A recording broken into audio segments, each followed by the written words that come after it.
In the nearby city of Bali Monastir, the center's program is focused on training volunteers. These volunteers will in turn help to reintegrate returning Croats. Miroslav Dvornic directs the center.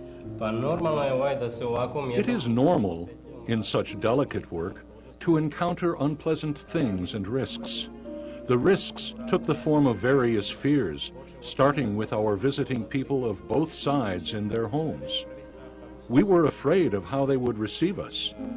Those of our group who are Serbs and who remained here during the war were fearful of interviewing persons of other nationality and status, particularly Croats. We eventually learned to overcome these fears by having both Serb and Croat volunteers go together as a team to meet with citizens of both groups. Also, we took care that each two-person team were of a different status, that is, one who had remained here and the other who was a returnee. So we prepared for a peaceful reintegration by meeting with family members and friends. We visited people to encourage reintegration. Our team started, as the other teams of the center program did, with a listening project through which we interviewed citizens, visiting them in their homes to discuss their situation before and after the war, to learn of their individual and common problems and their ideas about how we could help to improve relationships within the community. Others are also working to keep centuries-old hatreds from infecting the future. Initiated by peace activists in 1997, when Vukovar was still a divided city patrolled by UN forces, PRONI, another reconciliation effort, has focused its work on young people. It's an educational process which requires an understanding of reconciliation. In these meetings, we work on dispelling the elements of prejudice which succeeded in 1990 to divide us, which made us strangers to each other.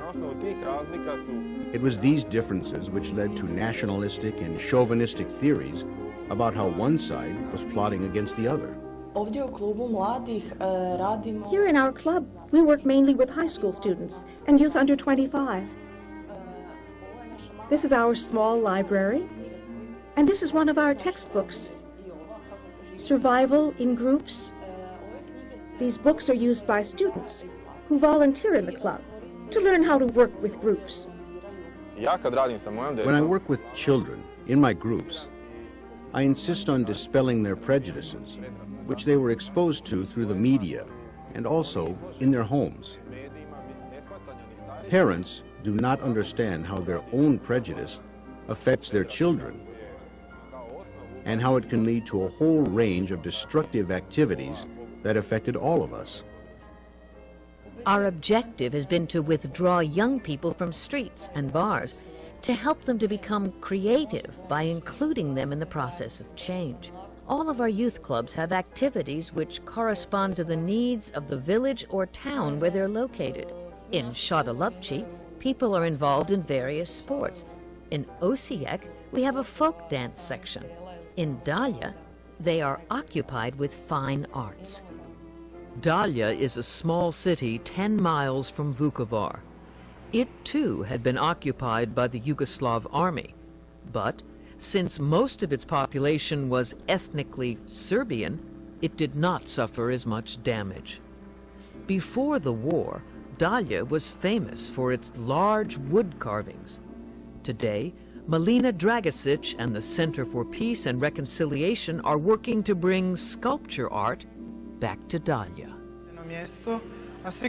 All the sculptors who came and worked here on these pieces are Croats. All of them suffered during the war. They were expelled by their Serb neighbors and the Yugoslav army.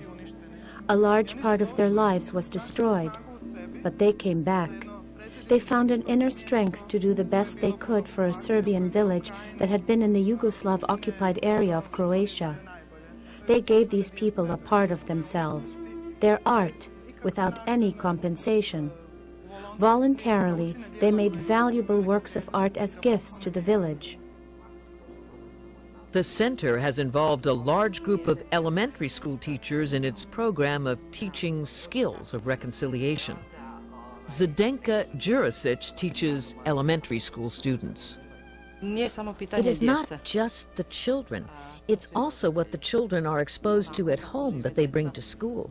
Since there is only one school in the town where I work as a teacher, we have to try to balance opinions between the students and try to direct them in such a manner that even if they don't like each other, they still have to respect each other.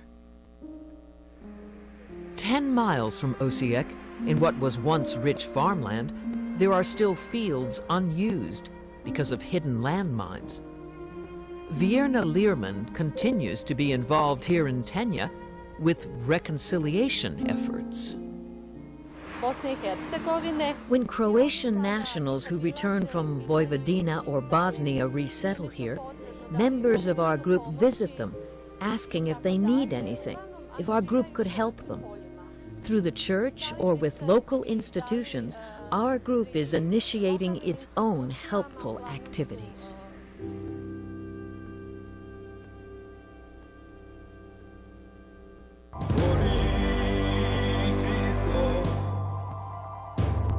With time, things started to change.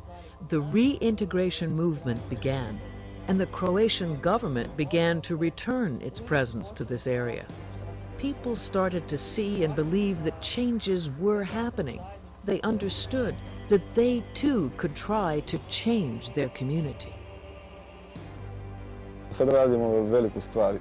Now we are doing great things. We speak openly about the problems which oppressed people in this community, problems that resulted in and from the war. We learned that each of us can do a lot to improve our situation, but we also learned that one needs a lot of courage to do it. We have almost forgotten that time. It was long ago, and I have to admit that now the situation of human rights in Croatia is much better than before. When we consider the overall purpose of our work, we see that encouraging the development of individual personalities is basic. It is our hope that this idea will spread to our entire society. People from the two sides that once engaged in war against each other are beginning to live together again. Not in coexistence, but in existence side by side. There is one thing which makes me optimistic.